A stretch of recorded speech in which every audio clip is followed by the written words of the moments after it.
Hey, it is Thursday, June 16th, 2022, and I tell you that because we're talking about timely travel information, and you need to know that it's timely as of June 16th. I have a head cold. If you're used to hearing me talk, that's why I sound a little froggy. And I'm joined on the screen in Chicago. I'm in my home in St. Paul, Minnesota. In Chicago, we find Tommy Danielson, my partner in maxatours.com, and Mr. Frequent Traveler, flyer expert of all things. And then across from him, on the right, as you look at the screen, the legendary Scott McCartney, who for about 125 years wrote the middle seat column in the Wall Street Journal. He retired last year, Scott? January. Broke my heart, broke everybody's heart, but he's still out here dispensing. He was kind enough to join us to dispense a little wisdom today, but it's lovely to have Scott in the room with us. So I just wanted to, I'll start with one little short thing. As of today, June 16th, 2022, you can now reserve up to 30 days in advance what is it? It's called an Uber Black or a black SUV Uber car or van or whatever, SUV, to meet you at 39 major airports in the United States and a handful, about 12 or 13 more on other continents. They're adding new cities and new airports all the time. So if you dread getting to the airport, having to wait for an Uber, you can actually book one, tell them what flight you're coming in, they'll monitor the flight and be there to pick you up. That's as of today. Wow, that's interesting. So we're full circle with them coming in and killing airport transfer, and now they're in the game of the way things used to be back in the days. Yep, even like taxis. and also the black car services, right? Which are facing new competition. Right. Excuse me. Go ahead, take it away with one. Heather, what's going on? Yeah, I think we wanted also to, and we talked a little bit, we were at the Loyalty Summit here in Chicago, which is our premier conference for loyalty professionals, where we were lucky enough to have Scott join us, the legend Scott McCartney, to join. We stopped laughing. It's completely true. We absolutely adore him, and the way that everybody acknowledges him here, it means that the industry absolutely misses his column, but they still get to see him out there, which I think is great. It's great to be here. Great to be with you. Yeah. So let's talk a little bit about change fees. So we have looked into it, and Rudy and I, we talked about that on Tuesday. That American Airlines has reintroduced change fees for international for flights that are originated outside of the United States in most markets. Meaning that if you have a flight that originates in London or in Tokyo or wherever outside of the United States, you now have to pay $200 again to change your flight. Well, we were predicting that wouldn't take flight, but guess what? Not even 24 hours. United Airlines did the same thing. Now, Tommy, can I interrupt you? So are you saying if I book a flight from here to a round trip from here to London and back, can I still change it because the flight's not, my originating flight's not coming from Europe to the United States? Do I still have to pay change fees if I change anything? I think they removed change fees for what was let's do the complete wording again here so we have it completely right. Okay, meanwhile, while you look that up, let me tell you a couple short little things that are not extremely urgent, but are just new today. Keep in mind, if you have any travel for Canada coming up in the near future, you still have to show proof of vaccination, not partial vaccination, complete vaccination. Canada, it doesn't matter if you're flying in or driving in or coming in on a ship. Americans need to prove they are fully vaccinated to enter Canada. That may end at this month, but for now, it's currently. So it's current. So if you're about to go, be careful. And Thailand, which has changed its entry rules more than I change the sheets on my bed, which is often. I change them often. And so does Thailand.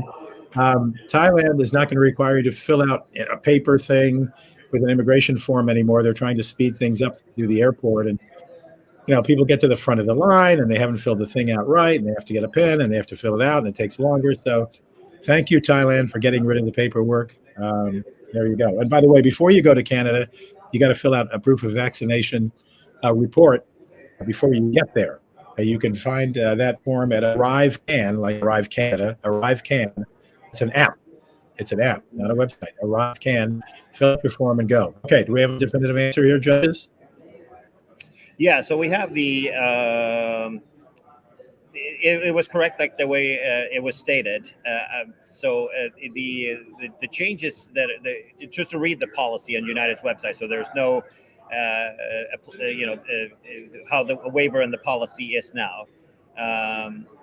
So the entire policy is as follows: applies to standard tickets issued between March 3rd, 2020 and September 30th, 2021, and basic economy fares. That has now changed. Customers with basic economy tickets. Hang on, let's go into the. It's a long thing here. I'm sure sorry, my apologies. I should have prepared this a little bit prior to this. They're always long. Like they're backdating it also to the beginning of May. So it's and it looks like tickets. This applies to all standard fare tickets issued through January 31st of 2022 at all destinations. Let's you guys can continue to talk. Let's talk a little bit about about what we read in the Wall Street Journal. And you've talked a little bit warm about the young lady that took over your column, Scott. What was your how is it's not the middle seat anymore. It's called it's called Carry On. Carry On because of which I think has multiple meanings. Carry on baggage, carry on with our travel as we're all doing. But I think she's also carrying on the column, and she's doing a great job with it. Had a great scoop about Delta imposing a 3-hour time limit on use of their lounges. And the great quote that you referenced was from Delta's head of lounges, who said, "Well, we're not a WeWork." And essentially, customers were doing what Delta had sold them, which was there many times you would check out of a hotel, you need a place to work, you go to the airport early, you use the lounge for work.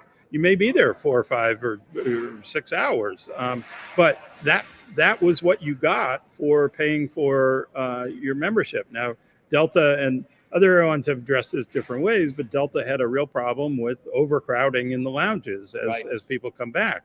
And they're selling it multiple ways: credit card deals, elite status, all kinds of things. And so how do you sort of thin out the population? They imposed the 3-hour time limit, which is really upsetting now, customers. Scott, I understand it's just 3 hours before your flight. 3 hours before the flight. It's really less than that. If you got to go to the gate 40 minutes earlier for boarding, you get 2 hours and 20 minutes. And I understand that many airports have a timestamp that tracks you. So when you show your card or whatever, your ticket to get into the lounge, it shows you our lounge. Well, yeah, what they're doing, Rudy, is they're putting kiosks at the entrances to the lounge, and so you flash your boarding pass, and if it's 3 hours and 1 minute, the kiosk says you're not allowed to enter yet for another minute. Right. Yeah. What about after you land? They didn't put it. They walked that back. They walk that back, but can you stay longer than 3 hours after you land? Yeah, and it doesn't apply if you're delayed, or they're not going to kick you out after 3 hours and your flight still hasn't taken off yet. Or if you're changing in international first class, I think, or something. Correct. Yeah. Okay. Yeah, I think that it's, we talked a little bit, Scott and I talked a little bit about this yesterday when we were here. And, the airlines are the reason why they're in this mess. There's no two ways about it. The reason why airline lounges are crowded is when it comes to Delta, there's three folds, in my opinion. And it's, they have a diamond level, which is $125K a year, or is it $15,000 or $18,000 spend? Rudy, more better than I. You're a Delta flyer, but it's pretty much equivalent to executive platinum with American or 1K with United. But Delta is unique in the sense that they are giving free membership to their diamond members, not the global services, the concierge key like United and American, which is invitation only. Like they have their 360 program for Delta. We're talking about published benefits and published qualification requirements. And if you're Delta Diamond, you get a membership, which obviously I don't know how many Diamond members they have, but they must have many. And then you also have a unique partnership that they have with American Express, their card issuer, that also gives access. If you have American Express Platinum and you're flying Delta, you get access to the lounges as well. So in addition to that, they have their own credit card that they issue that also includes it, and then they have fees. They have various credit cards that gives one-time passes, and there's obviously a lot of stuff that's included that gets access to the club. And what does that accumulate? They are a credit card business that flies plane, right? So at the end of the day. I think they have their own, and the solution to this is not to thin the herd. It is to kick people out. And I don't know how I feel about that, because you've had people have memberships for many years. There are people who have a lifetime membership. What do you do? I think it's a real problem. It's a fundamental problem. Airline gate areas. They've not spent money there. They're not very hospitable, and they wanted people to buy the membership in the club. And that's been very successful, but now too successful. Right. So how do they figure it out? Time after time after time, airlines change the rules on customers. People bought those memberships expecting that they could be in the club for 4 hours. Right. And now what do? Do you just get a refund and say, hey, you changed the rules on me? I want my money back. Is it going to drive people over to United or American? I don't know about that, but it's another inconvenience for their clearly their best customers. Right, no kidding. And also, it's not for right now. It's a restriction, but we've also seen United, who has their Explorer card as their main product that they push a lot, and you can't go through an airport that United has, or you can't ride on a flight or do anything without seeing an advertising for that Explorer card. And it includes 2 annual passes, but on a regular basis at both Newark and other places, you'll see these signs. One-time passes are now not accepted at the club lounge. There is a trick for that, though.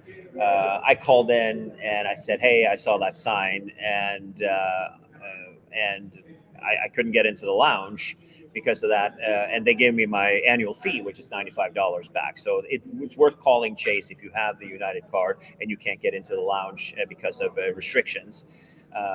And then, we also have American Express, who is kind of new to the game. The credit card guys are moving in. Capital One opened up there. Have you been to the lounge in Dallas? I've not been in the Capital One lounge, but the American Express Centurion lounges have been very popular. Right. There's a lot more competition in the lounge game. And airlines have clearly stepped up the game because of the competition. Right. The lounges are a whole lot nicer. Right. They used to be. The amenities are better. Right. It's a good product, but it's not. It is not a good product if it's overcrowded. Right. If you can't find a seat in the lounge, you're also disappointed. That's true. It is absolutely that. But and somehow, this is the only country, and it was the reason why we have memberships here in the U.S. came from back in the 70s or 80s, where there were some alcohol laws or something like that. I think that's right, where you could only serve alcohol if it was a private club. Right. And there had to be money that changed hands. So it's the only country in the world where airlines don't offer business class or status lounges like Lufthansa, SAS, British Airways, whatever the case may be. There's no membership required. You just have to either your ticket has to qualify to enter a lounge, or you have to have status. And I think what you'll see more and more in the U.S. will be airlines with separate lounges for first class. And you see it a lot in Europe. Americans doing it with their flagship first lounges, where you can have the exclusive lounge, and then you have the sort of mass lounge for all the rest of us business class travelers. Right. Yeah, and United has their Polaris lounge, and now Delta is also coming out. Rudy, isn't Delta coming up with also a Delta One lounge, which is their business product? I thought I read something about that's coming this fall. I don't know. I have not. I should know, since I live in Delta, almost ground zero in Minneapolis, St. Paul, but I've not heard that. Wouldn't surprise me. Yeah, no, I think that JFK is probably the first place it opens. Or Atlanta. It's one of the two. I read something about that earlier, and I know that they're stepping up their game to have to get access to those lounges. It doesn't matter if you're a member. you can't get in. It doesn't matter if you have status, you can't get in. The only way to get in is to be on a business class ticket, which I Right. think, and the Polaris lounges for United, I haven't been to one in a while, since before the pandemic, but they used to be pretty They spacious. still are. And They still are. they're yeah. So Sit and down they're dinner with white linen, order off the menu, all right. free, all included. Very nice. Hey, did we clear up whether if you book a ticket from the United States to a foreign country? We're going to I want to read up on that and Okay. report on that tomorrow. I think Now, that's I a better just did a way Google search there. there's a long lawyer thing, and I'm looking at it right now, and there are some exceptions and things like that. I We'll want to read follow up up on on that that. before we We report will on that. follow up. Yeah, I think it just exemplifies how complicated this is. Right. I do think what the airlines are trying to do is get in sync with their international partners, where you've got, and this applies to bag fees and other things. There are different rules if you buy outside the United States versus buying inside the United States, within the alliance, and so equalizing change fees to what their international partners are doing. The real question is, are change fees coming back? Right. Right. Is this just the start of the collapse of the I'm change fee shocked. waiver? I'm just shocked, Scott. You would even think that and suggest Yeah. I may be cynical completely foolish on this, Rudy, but I think they're going to have a really hard time bringing change fees back in the U.S. domestically. Domestically. Now, they have done it. They will do it on basic economy fares. Right. And to make those fares even less attractive, Which is the whole point. Here's our cheapest product. Please don't buy it. Friends don't let friends fly basic economy. Right. But I do think the airlines are under tremendous pressure right now because of high oil prices. And when that happened before, what we saw were the creation of baggage fees, right? And that really saved the industry. So what's it going to be this time? Is it going to be bringing back change fees, which produced upwards of $2 billion for revenue, Right. in revenue for airlines? But I think there's competition, and I think the biggest factor right now is the health factor. It's very hard to impose restrictions when there essentially are these outbreaks in the pandemic, and the airlines can't force sick people to fly. That's Right. a really bad public health policy. And Southwest tweeted to both American and United, "You do what you do." Listen, Yeah. I have a small correction. I told you while I was filling in time there that you can get a visa to visit Japan if someone invites you. I'm speaking too broadly. This is a new visa that allows foreigners who live in Japan, to bring their spouse, significant other, friends, or families to the country. You have to submit documents, including an invitation letter, pictures proving the relationship. If you don't have a picture of you with your dad, you're in big trouble. And you have a maximum stay of 90 days. But anyway, I just want to make that clear. It's not anybody in Japan inviting anybody. It's foreigners in Japan inviting their family, friends, etc., to come. Got it. There's Japan obviously still has a long way to go. They've had some trial programs and all that stuff, but I do feel like September, October is going to be the time to speculate going there. But back to the change fees in general. I think that the America for domestic flights and also Caribbean and the beach markets, Americans have now been introduced to the model that Southwest has always had. If something happens, then you can get that. You don't get your money back, but you get a credit, and you can go later if you want. And that credit sits there for 12 months. Tick tock, and a lot of those credits do expire. So that's obviously in the airline's favor. But they're pretty strict. When they are expired, they are expired. So I feel like I agree with Scott that it's going to be a really tough move now that people have seen how the Southwest model. But if one of the big, the terrible three, as I call them, goes out and says, we're going to bring it back on domestic flights, I do think that's the best advertising that Southwest can ever have. Certainly is. They would love it, and they think they have profited quite well by not having bag fees when everybody else has. That they pick up passengers because of that, and I think they do. And they don't have change fees either, do they? No, that's no, the, never have. no bags, no change fees, and the whole idea here, and that, well, we can take a peek at the financials in Southwest as long as they've been in existence, and before COVID they had 31 years of continuous profitability. Yeah, exactly. They have not lost money in a single year. They haven't gone to Chapter 11. It is a solid shop, and they're making money, so they must be doing something right. you would think. Well, thank you, guys. I gotta go get some honey with honey. Limit right now, so that's Not tea with honey here for my throat. But nice seeing you, Scott, in Chicago, and Tommy. We'll talk again real soon, I'm sure. Yeah. Great to see you, Rudy. Get better. Yeah. All right, thanks. And thanks everybody for joining, and we will catch up with you guys tomorrow. Enjoy.